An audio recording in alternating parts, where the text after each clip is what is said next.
Mahaba ang panahon na aking ginugol para labanan ang kolonyalismo sa bansang aking sinilangan.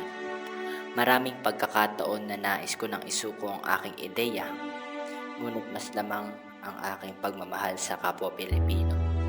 Tanging sandato ko ang aking mga kasulatan, ngunit lahat ng iyon ay nagawa ko hindi sa Pilipinas, kaya't pakiramdam ko ay may kulang.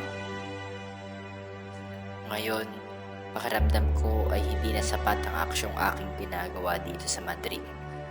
Napagdesisyonan kong magbalik sa Maynila upang mismo aking makita ng mga mata, mga bagay na siyang dapat kong pagtuunan ng matinding pansin at lutasin.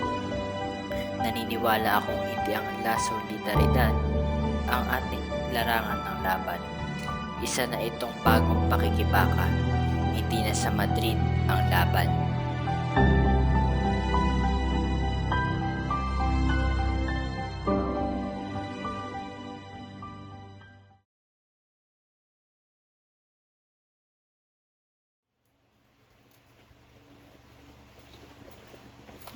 Uwi na.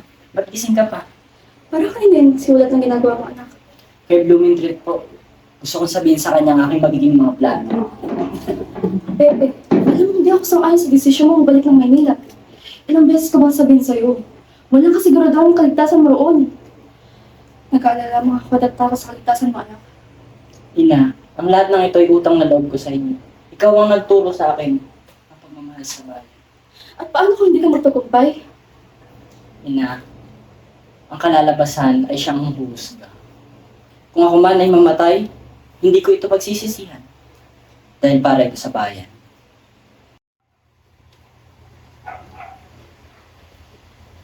Pepe? Pepe? Kasi, ano ba? Akala ko ba pupunta ka Malacanang ng alas 7? Sensya, napagod ako. Manda ka na umalis. Hindi mo gugustuhin hindi makapunta sa usapan yun ni General Espumol. Jose.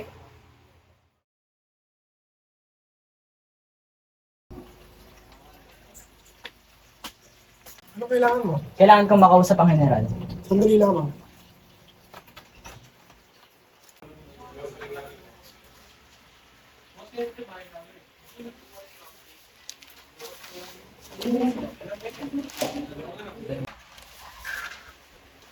General, may bisita mo kayo. Sige, papasukin mo. Pasok ka.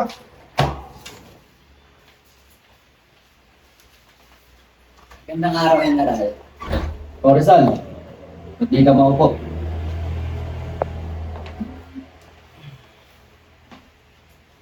Maligayang pagbabalik dito sa Maynila. Nawin natuwa ka sa iyong pagbabalik. Tsaka, ba't nga ba ulit ikaw naparito?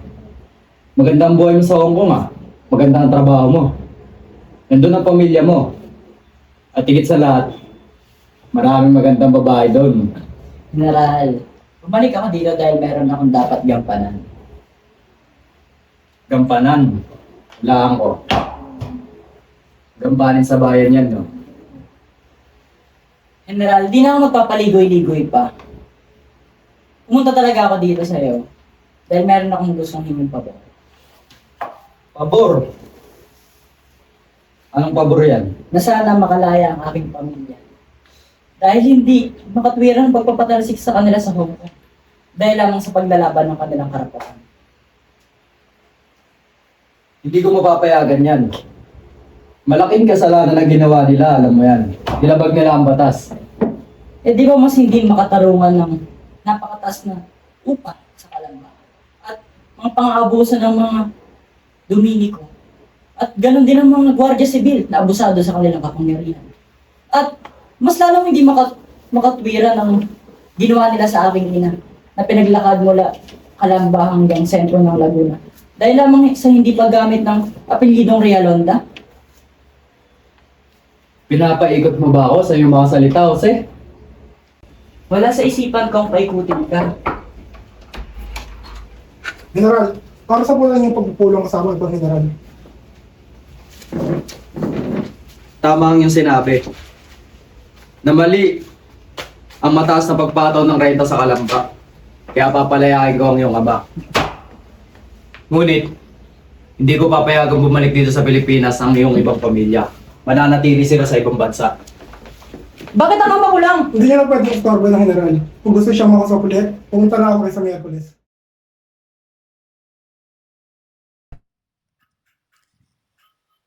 Sa ganap na 7:30 ng gabi, nakita ko si kanyang kadakilaan. Pinilit kong iapila ang pagpapawalang bisa ng parusang pagpapatapon, subalit hindi ako nagtagumpay. Gayunman, binigyan niya ako ng pag-asa ukol sa aking mga kapatid na babae. Muling nagharap kami at pinalakay ang usapin tungkol sa Borneo. Hayagang ipinahayag ng general ang kanyang maaring pagtutol. Malinaw ang kanyang paninindigan. Hindi siya sang-ayon. Pinabalik niya ako sa darating na linggo. Ako'y muling nagbalik. Iba't ibang paksa ang aming pinag-usapan. Buong puso akong nagpapasalamat sa kanya sa pagkakaalis ng pagpapatapon sa aking mga kapatid na babae. Pinababatid ko rin sa kanya ang pagdating ng aking ama at kapatid sa unang sasakyang dagat. Hindi pa ba darating si Rizal? Kaya na pa tayo dito. Bakit? May lakad ka ba, kapatid? Importanteng lakad ba yan? Narinig kong makipag-po pa siya kay General Despohol para pagdiskursuhan ng pagpapatalsik ng kanyang pamilya sa Hong Kong. Masyado na tayo nagtatagal dito. Ayokong magsasayang ng oras. Pagpasensya niyo na si Rizal at Pilipino lamang siya. Nasa dugo na niya ang hindi pagdating sa tamang oras. Kahit gano'n kagiting, kapag Pilipino ka, Pilipino ka. Pasensya na mga ginawa at natagalan ako. Napasarap ang kwentuhan namin ni General Despol. Sa wakas, nakita din kita, Ginoo. Ako si Mariana Crisostimo. Kaya nag-aagal ako makita ka. Kinagagalak rin kita makilala. At kayo rin, ginagagalak ko kayo makilala lahat. Rizal, huwag na nating sayangin ng oras na ito. Ipaliwanag mo na kung ano ang totoong layunin ng samahang ito. Nais kong magtatag ng isang samahan na magtatanggol sa sambayanan. Inaasahan ko ang kooperasyon ng lahat. Maaari mo bang linawin ang layunin ng samahan na ito? Sapagkat ay hindi ako kontento sa mga unang sinabi. Ito, habang ako ay nasa Hong Kong, nagsulat ako ng saligang batas ng La Liga Filipina. Una, pagkaisahin ang buong kapuluan sa isa't matatag na buo loob na sambayanan. Kalawa, magtaguyod ng pagkakaisa at pagtutulungan sa oras ng pangangailangan at kagipitan. Ikatlo, ipagtanggol ang karapatan ng bawat isa laban sa lahat ng uri ng pang-aapi at kawalang katarungan. Ikaapat, isulong ang pag-unlad ng karunungan sa pagsasaka at kalakalan bilang saligan sa ikabubuti ng bayan. At huli, ikalima, pag-aralan at ikatuparan ang mga makabuluhang reforma na makakapagpabuti sa kalagayan ng lipunan. Ang sagisag ng samahang ito, unus instar omnium, na sa Tagalog ang kahulugan, ang isa ay katumbas ng lahat. Sang-ayon ako sa lahat ng mga sinasabi ni Rizal. Mabigat ang tungkulin ng paglilingkod sa bayan. Ngunit kung ito ay ikakabuti ng karamihan, handa akong gawin ang lahat. Kailangan natin gumawa ng makabagong aksyon para bawiin ang dangal ng mga Pilipino. Mga kababayan, sana sa oras ng kagipitan ay maalala natin ang ating pinaglalaban, ang ating pamilya, lipunan at ang ating inang bayan, ang Pilipinas. Para sa Pilipinas! Para sa Pilipinas!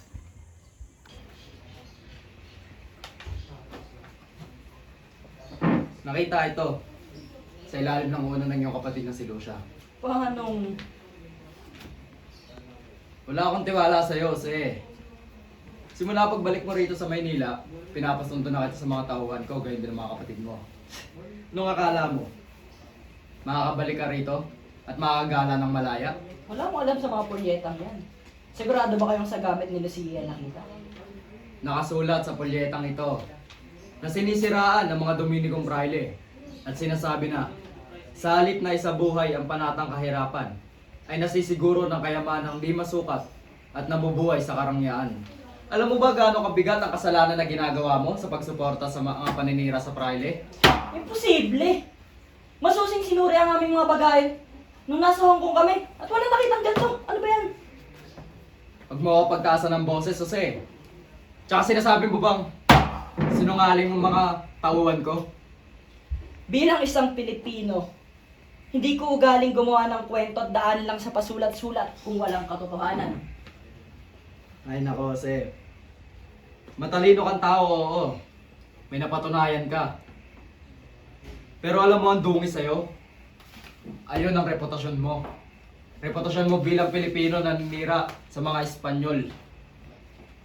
At saka, mabigat ang kasalanan na ginagawa mo sa mga aktibidad mo at pagsuporta sa paninira sa amin. At tandaan mo, Jose, Pilipino ka lang. Alipin ka. At sa bansang to, salita ko ang batas. Tauhan! Huliin to!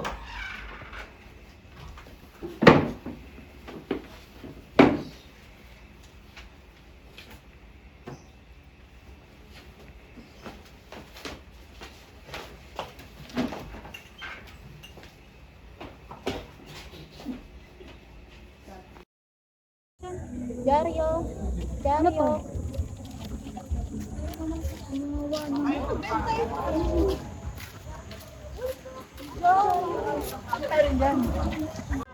Kailan ba yan?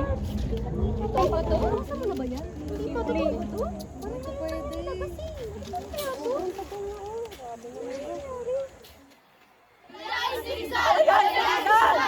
Walang ginawang masama si Rizal. Paniguradong gawa-gawa lang yun ng mga Espanyol para mapatalsik siya.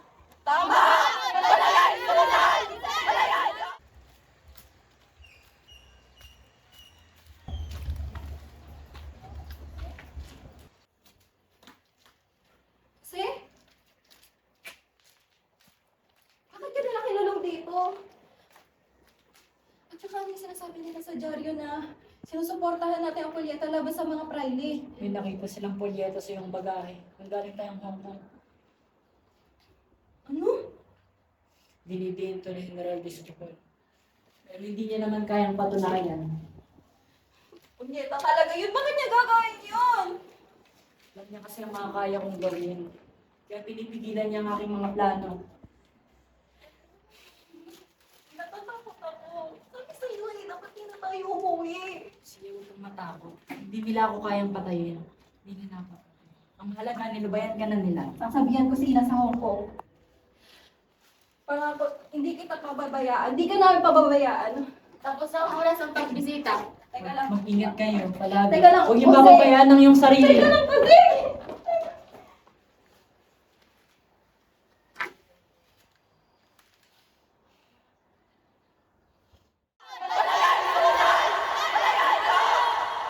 Narito ang utos ni Gobernador General Dizpol na ipatapon si Dr. Jose Rizal sa isa sa mga pulo sa ating lugar. Ang mga dahilan ng pagpapatapon ay mga Saang lugar kaya ay patatapon? Sa mga pulo sa katimugan. Kung saan man siya dalhin, naway hindi mawalang apoy ang kanyang pagmamahal sa bayan at kanyang tungkulin.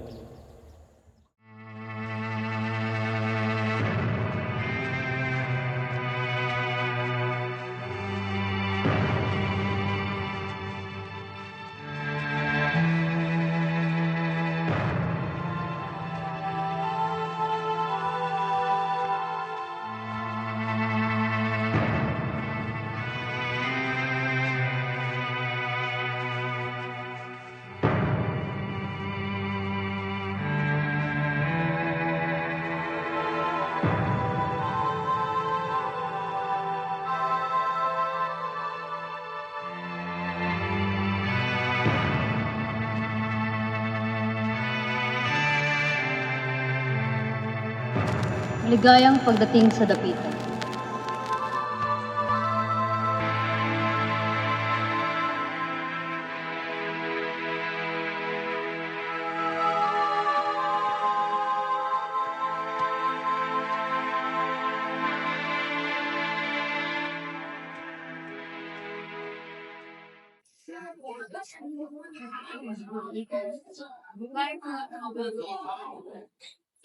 Uy, Jose. Buka. Nadala mo ba yung sulat na nais kong iabot mo kay Padre Obans pagdating mo sa Davida? Huwag kang mag-alala, Padre. Wala ko ito. Makakarating ito sa kanya. Buti naman. Basta pagdating mo, iabot mo agad dito sa kanya ha.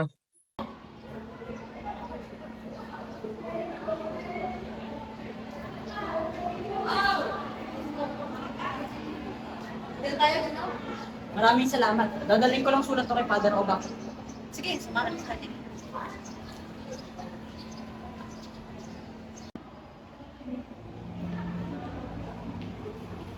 Padre Obak, binagana po sa inyo. Magandang araw, Padre. Pumalit na balak. Magandang araw, mo.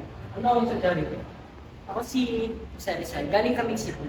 At mayroong sulat na nais ipadala si Padre Pascal sa amin. Anong nilalaman nito? Binuksan ng sulat.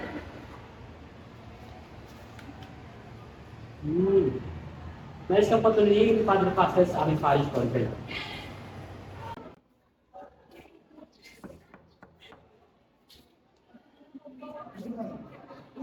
Maraming salamat, Ginoo, sa pagpapatuloy mo sa akin. Ha? At pasensya na at biglaan. Ngayon, mas mabuti na dito ka na lamang muna. Huwag ka mahiya, ha? Iturin mo na parang taanan mo na. Pakabuti mo talagang tao, kaibigan. Bihira ang kagaya mo. Madulungan ako ng bola kasi. Halika na at kumain tayo. Kasi, gusto kong basahin mo ang libro nito. At iwanan mo na yung kabaliwan na paniniwala tungkol sa relihiyon. Padre, naniniwala ako na ang buhay natin ay galing sa Diyos. Wala na yung buka. Kasi, delikado ang paniniwala mo yan. Masyado kang kinakain ng naturalismo at idealismo. Padre, tayo naman ay may kanya-kanyang sariling buhay. Hindi mo na kailangan pakialaman ng sa akin. Ang paniniwala sa Diyos, Jose, ay higit sa lahat. Higit pa sa iyong kaalaman. Pero bahala ka. Maaaring mapariwara ang iyong buhay. Maaari kang mapahamak.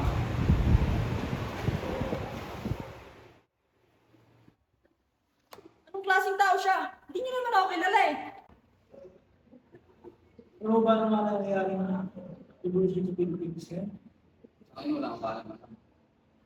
Monsignor Darte, hindi ko ata nagustuhan ng mga paratang na sinusulat mo sa akin. Naman kita magduelo. Duelo? Patawad mo hindi mo gusto ko mga ganun balo. Sure lang din. Hindi ko mananalo kay Rizal. Dahil siya ay magaling sa pistola at martial arts. Ba? Patawad, Rizal. Patawad sa mga aking nasabi. May hindi ako ng pawag. Ako man hindi, tinatanggap ko ang magiging ng pagtawad. Nawa makontrol ko na rin ang aking emosyon. Hindi maging madalos na oras. Sana man natin kita maging magkaibigan. Nay, dahan-dahan lang to ha. Nay, tuloy po bang ito ang pinipirhan ni Jose? Oo nga, Nay. Napakaganda naman ng bahay ni Jose dito sa Dapitan. Narapan naman ito sa inyong kapatid. Halos lubos na pinaghirapan na natin ang bago na ako. Wala na kayo. Gandali. Yeah. Jose, anak. Ina, kumusta? Masaya ako na padalaw kayo dito. Kaya pasok. Napakaganda ng impirahan. Matagal ko na rin hindi nakikita ang aking mga kamag-anak. Kami ay nag-aalala sa'yo. Kaya, tungkol kami rito upang makita at makausap ka. Ina, huwag kayong mag-alala sa akin. Ayos lang ako dito. Tingnan nyo, aking bahay. Iba't ibang hugis ang meron ako. May square, rectangle, at octagonal.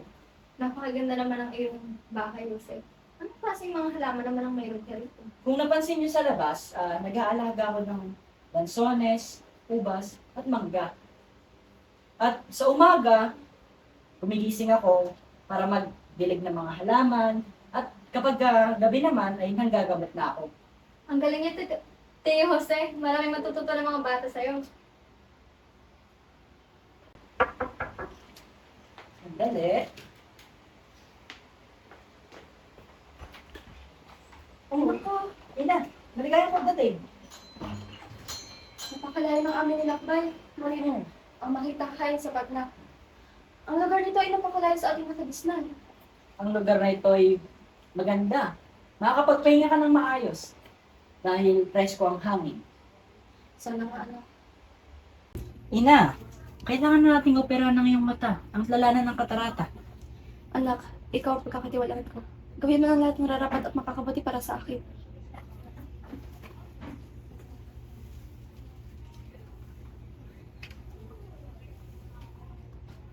Ina, matagumpay ang operasyon. Pero wag niyo munang tatanggalin ng takip sa inyong mata upang maiwasan ang infeksyon. Sige anak, susundin ko. Sana mabilis akong makakita.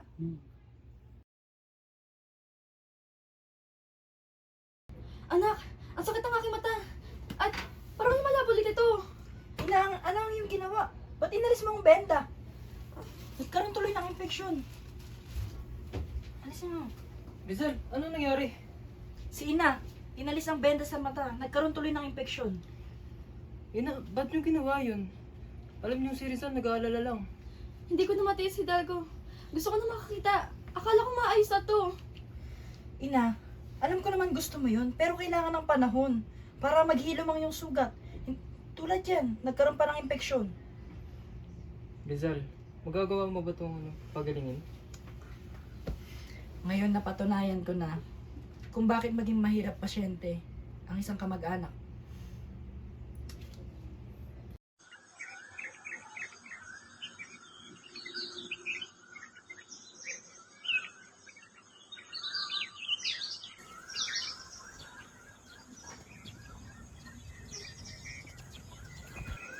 Dr. Rizal, ang mga batong ito ay napakatigas. Paano natin ito matatawid? Ano? Pero alam mo, ang mga bagay-bagay ay kailangan pinag-iisipan ng mabuti. Gaya ng mga batong yan. Kung wala man tayong kagamitan ng mga pampasabog, meron naman tayong talino at lakas na pwede natin gamitin. Halimbawa, gamitin natin ang ating talino kung saan natin patatamain at malalampasan natin ang ating mga.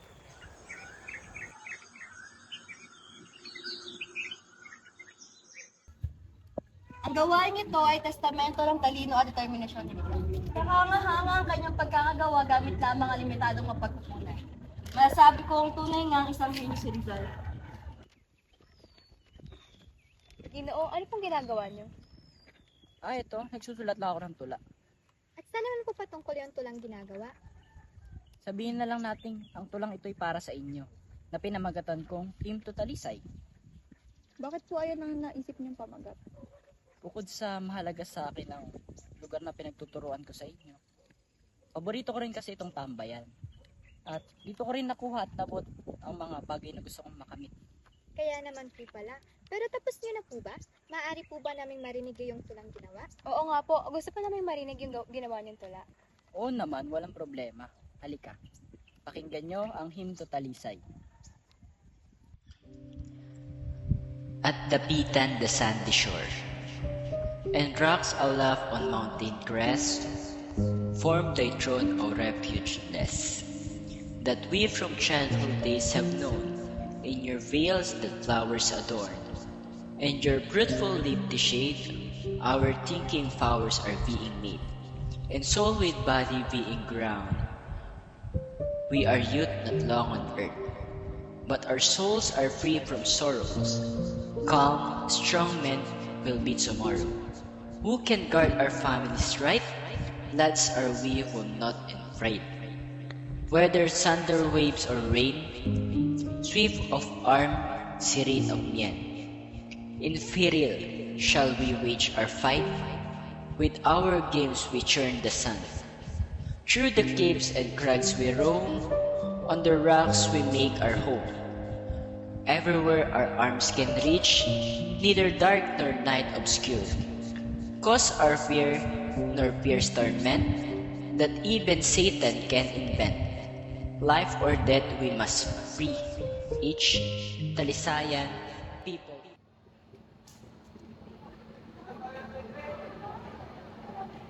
Pedro, siguraduhin mo nakahanda lahat ng lalagyan ha. Lahat ng specimen mula sa pinakamaliit na insekto. Kailangan natin makuha. Opo, Dr. Rizal. Handa na po kami. Uy! Papaglaban tayo na Ginoo! Halika kayo, malis tayo ngayon. Ngunit papagalitan tayo na Ginoo. Bawal tayo umalis ang din nagpapaalam sa kanya. Oo nga, ayoko mapagalitan. Sa saglit lang naman tayo, babalik din naman tayo agad. Kaya tara na!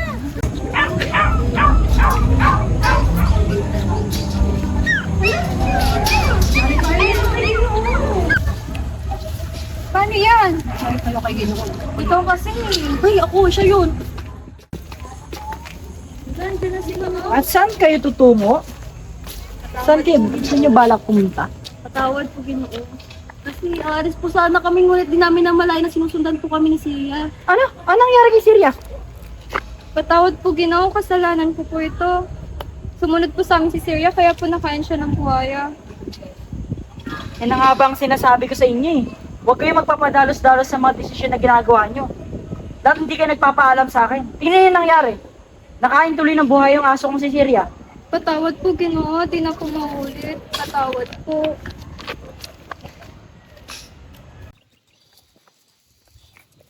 Oh, sisipag ah. Ginong Jose, ang dami nyo na pong naipundar ng mga ari-arian. Tulad na lang po ng paaralan, ospital at yung tahanan.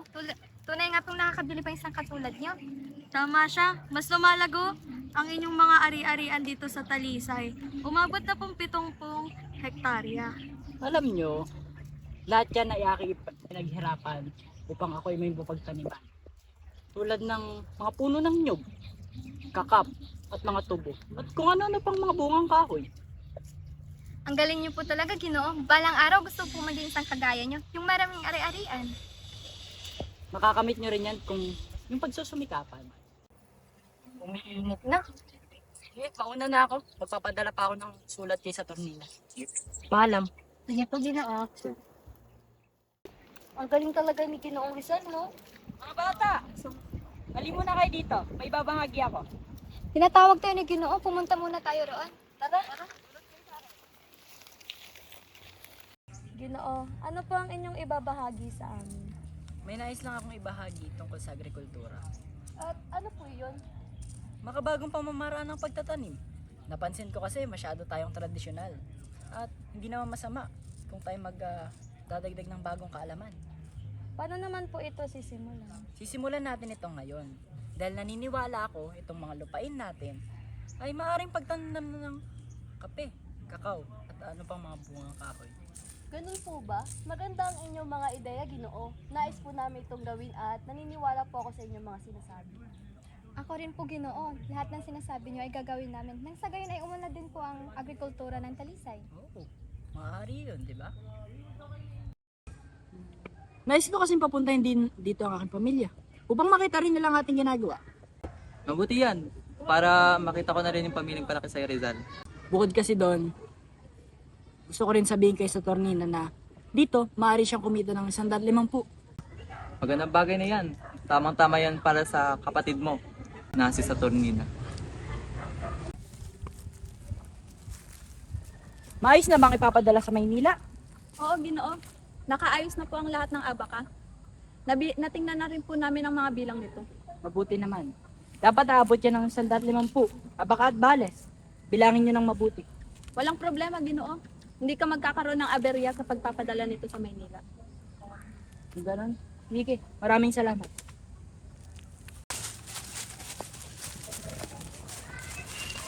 Ginoo, andun na ako yung kinakailangan yung makina. Mabuti naman. Para saan ba ang mga makinang iyon, Ginoo? Tila yata ay may bago naman kayong nais gawin, ah. Ang makinang iyon ay panggawa ng bricks o laryo tulad nito. Madami kayong magagawa niyan kung sakali. Kada araw, nakakagawa ito ng 6,000 na bricks. Mas okay na yung mas marami. Maraming salamat sa inyo ha. Walang anuman, Ginoo.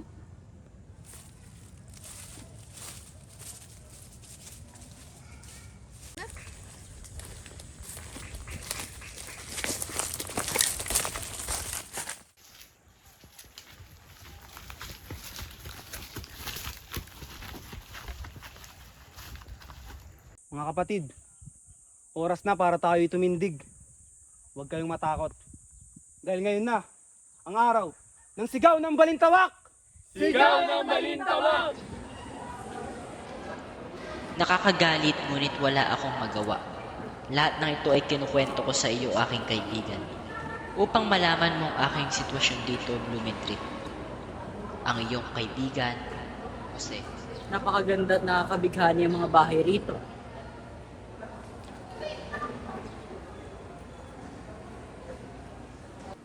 Dr. Rizal, iutos ang gobernador general. Ililipat ka sa Barangong Castilla.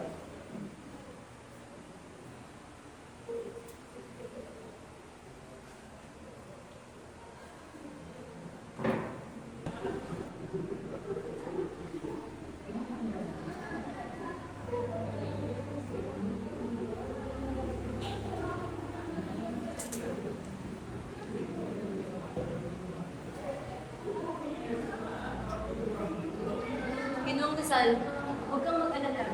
Dahil hindi kayo bilang purito. Hindi sa panawing pansamantalang mananatili dito. Maraming salamat. Dahil layunin namin, iiwas ka sa bulong mula sa iyong mga kaaway o mga kaibigan. Sapat na rin ang sulong na ito para pag-isipan ng lahat. Sigurado ko dyan, Rizal. Dahil kung ito ang daan ng kapalaran, hindi ko ito mapipigilan. Tatanggapin ko. Buti nandito na kayo. Ano tong narinig ko? Merong revolusyon? Itong mga Indyong to. Wala nang respeto sa corona. Punyeta! Basta buhat ang nagaganap. Paano napag-isip yung mga Indio na yun? Dapat kong sabihin kay General. Marami kasi sila ng leksyon. Tara.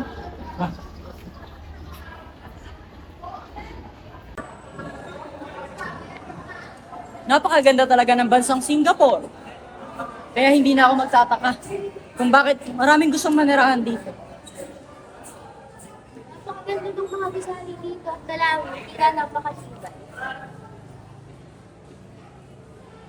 Talagang kamanga-wanga dito. Hindi na ako nagtataka. Tsaka sobrang laki ng pinagbago ng bansang ito. Simula nang huli ko itong masilayan. Mas marami ng mangangalakal na Chino kaysa Indiano. Sobrang ibang-iba mula noong 1882.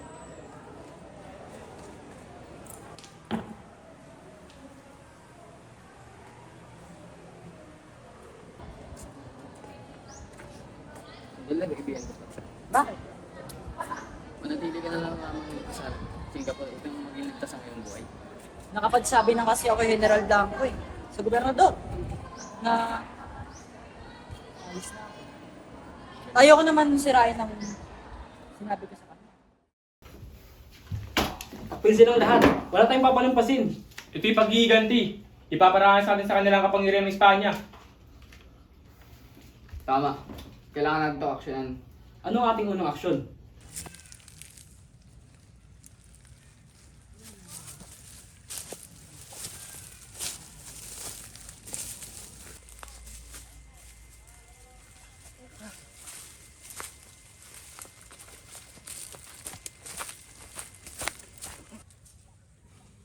Ginoong Andres, paano pag dumating yung panahon ng revolusyon? Ayoko pa pong mamatay. Naintindihan ko lahat ng yan. Kaya nga tayo magsasagawa ng plano ngayon. May mga kalaban. Kalayaan o kamatayan. Ngayon na ang araw ng ating pakikibaka. Sugod!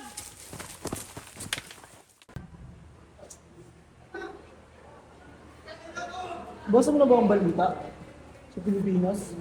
Ano yun? Basahin mo, pumunta na daw ang revolusyon sa Pilipinas. Pumutok ng revolusyon?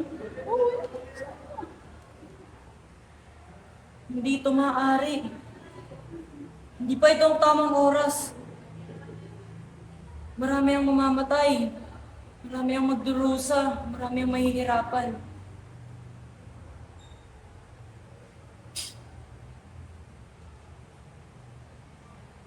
Panginoon ko, ingatan mo ang inang bayan. Ang paglalakbay patungong Barcelona, isang bagong simula. Hindi ko alam ang kapahamakan na naghihintay.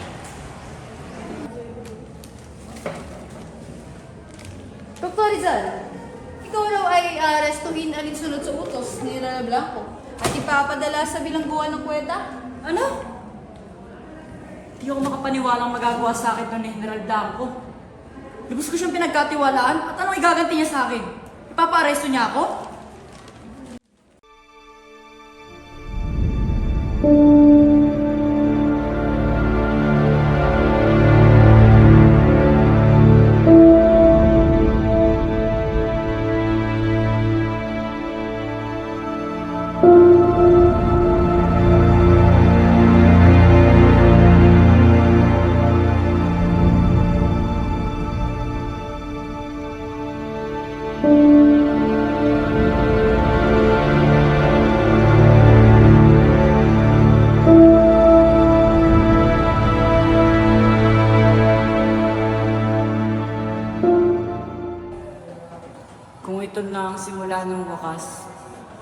ako'y handa na. Dahil kailanman hindi nakakadena ang katarungan. Rizal, nabasa mo ba itong artikulong ito galing sa Madrid? Hindi pa. Ikaw ang tinutulong dahilan kung bakit nagkakaroon ng madugong revolusyon sa Pilipinas ah. Pwede ko ba itong makita?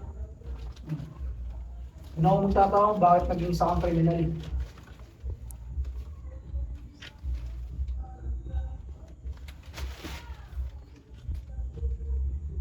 Maaari mo ba akong payagang magdasal?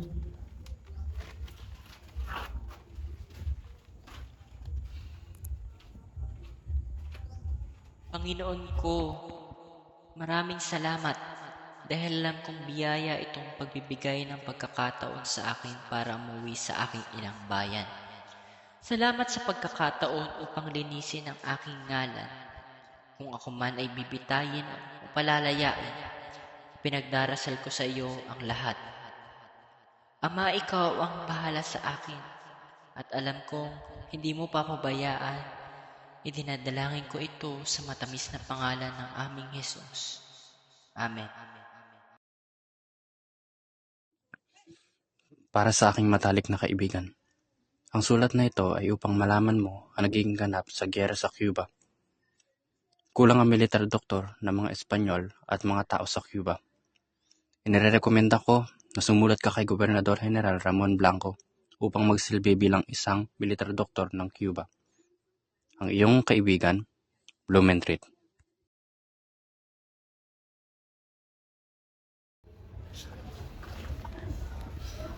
Sa wakas,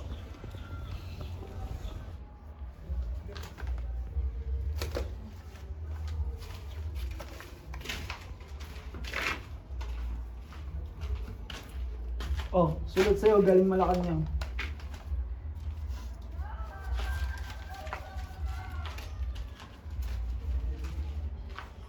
maraming salamat, Panginoon. Pinayagan ako maging doktor militar. Paglakbay ako ulit. Makakapunta akong Cuba. Panginoon, maraming salamat.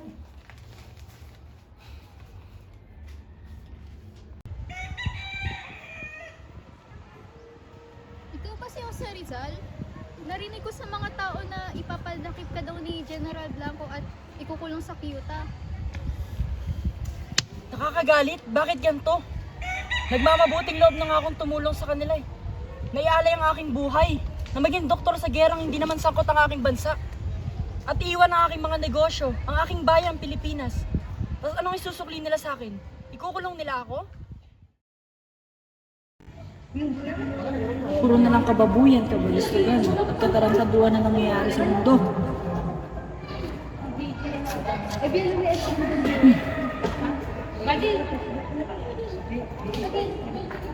Umayos naman kayo. Nakakagalit ngunit wala akong magawa. Lahat ng ito ay kinukwento ko sa iyo, aking kaibigan, upang malaman mo ang aking sitwasyon dito, Blumentritt. Ang iyong kaibigan, Jose.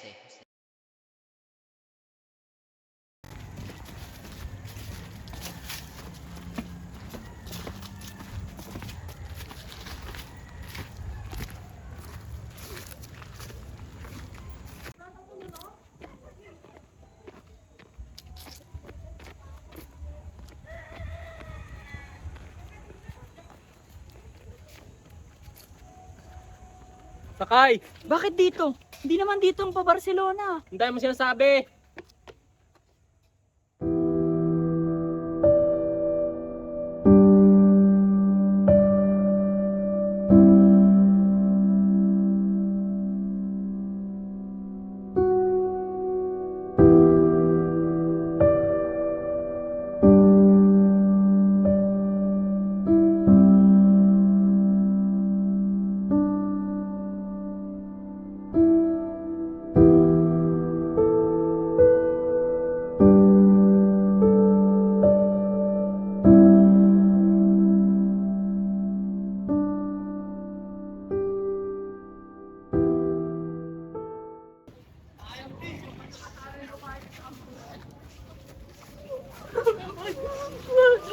Bebe, na mahal kita, bebe. Mag-iingat ka palagi.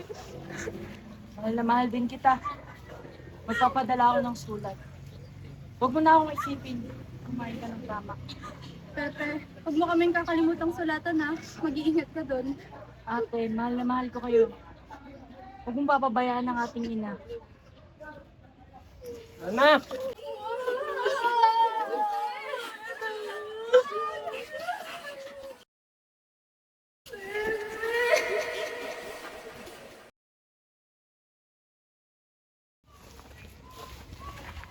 Mahal na mahal ko ang mga tao dito sa Dapitan. Hindi ko kayo malilimutan.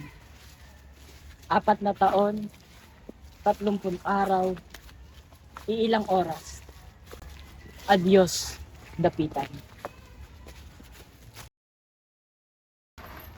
Para hindi ka na mahirapan, sabihin mo na yung totoo. Dudurugin ko tong kamay mo. Wala. Sabihin mo na. Sumupa, nasasaktan ka. Umamin ka na! Sabihin mo na. Wala akong aaminin. Sa pamamagitan ng mga ebidensyang nilahad, tunay ngang ikaw, Jose Protasio Rizal Mercado E. Alonzo Rialonda, ay nagkasala at hinahatulan ng bitay sa krimeng pag-aaklas, paglaban at paninira sa mga namumuno sa Espanya. Dr. Jose Rizal, sa ngalan ng katas-tasang pamahalaan ng Espanya at sa utos si Gobernador General Camilo Boliviano, ikaw ay naaratulang mamatay sa pamamagitan ng prosedyumento. Maganda ka bukas sa bagong bayan. Sa pagitan ng liwanag at anino ng ligmaan, ikaw ay papano.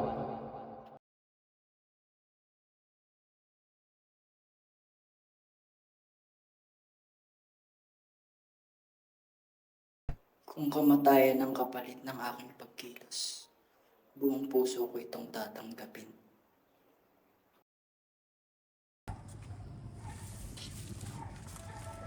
Ganito pala ang huling gabi. Nakatahimik. Nakakadurog ng kaluluwa. Kung ito na ang aking huling tula, sana ito ay maging simula ng kalayaan ng Pilipinas.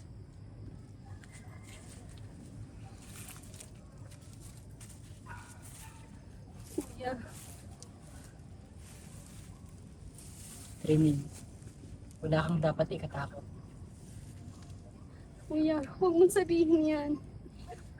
Baka may milagro pa. Baka may awa ang langit. Hawa ng langit. Ang hawa ng langit ay para lang sa taong gising. Kuya, hindi dapat ikaw ang mamatay.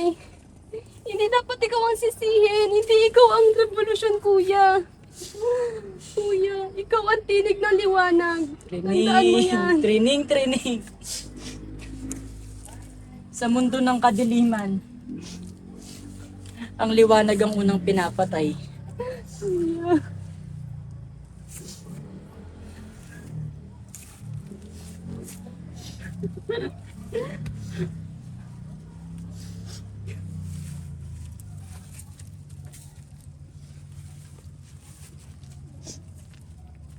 Jose.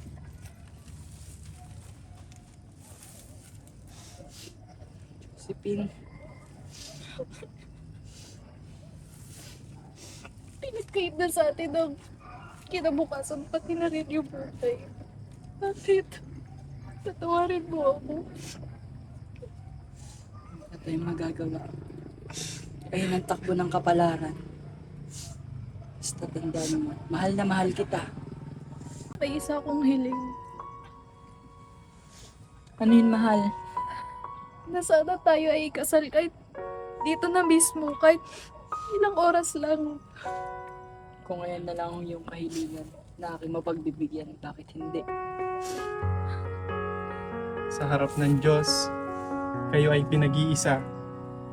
Dr. Jose Rizal at Josephine Bracken. Kayong dalawa ngayon ay mag-asawa na.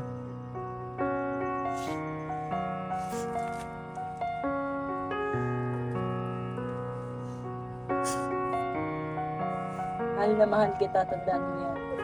Namahin kita. papabayaan ang iyong sarili. Tanggapin mo itong huling regalo ko sa'yo.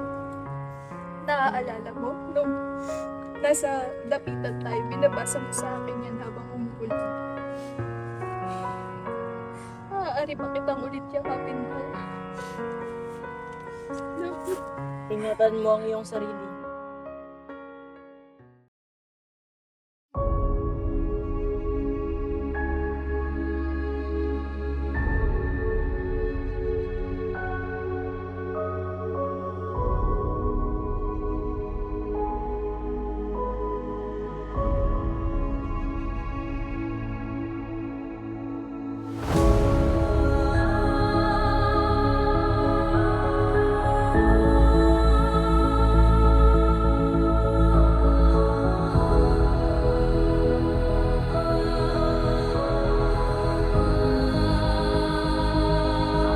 Sir Rizal, ikaw ay naturang namatay sa utos ng pamahalaang Espanya.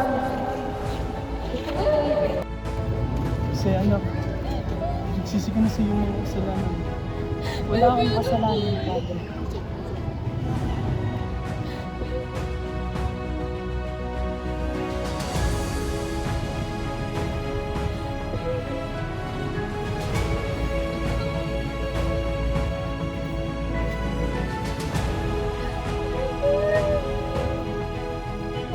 Apunte!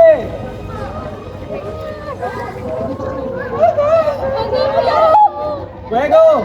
Consumatum es!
Jose Rizal, Dr. Jose Rizal, ikaw raw ay bayani ng bayan. Buhay pinag-aaralan, kahit mismo alam ang iyong pangalan. Ang dating ay parang si Superman. Monumento ka kahit saan. Ay rami-rami mong nalalaman. Sino ka ba? Sino ka nga bang talaga? Sino ka ba? Sino ka ba? Jose Rizal, sino ka ba? Mayroon nga bang taong singdunong mo? Sino ka ba? Jose Rizal, sino ka ba? Mayroon nga bang taong katulad mo? Doktor, pintor, sirojano, arkitekto, bata pa'y nanawanan ng tulad drama. Tunay bang kay rami nga ng alam mo? Nangolekta ng kay raming medal. Lights, camera, action! Takbil silang lahat. Wala tayong papalampasin. Ito yung pag-iigante. Paparamdam na sa kanila ang lakas ng... Kapangyarihan. Ganda ng emosyon niya! Tama. Kailangan natin ito aksyonan. Ano ang ating unang aksyon? Kayo. Bubombayin natin sila. Papadala sila ng mga aeroplano. Kaya tayong bumili ng mga baril, mga magandang baril. Mga M4A1, gano'n.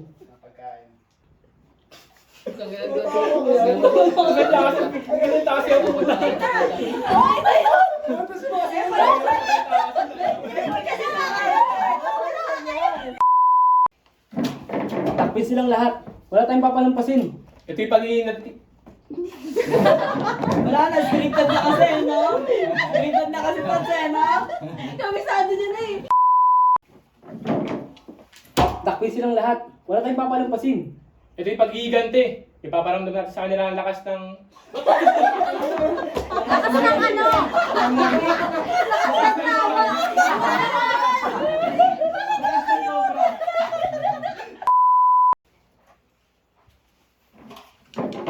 Tanga, kalimutan ko, gago.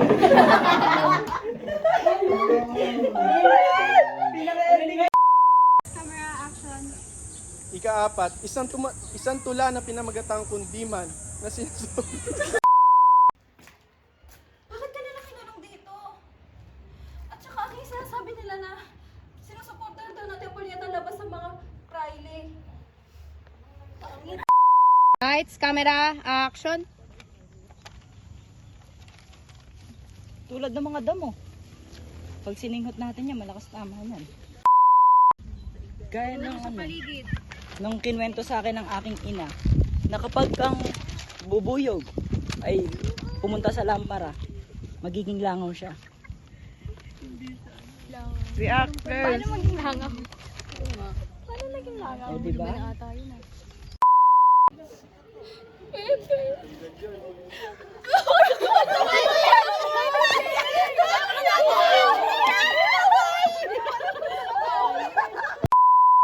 Lights, camera, action. Anak ko!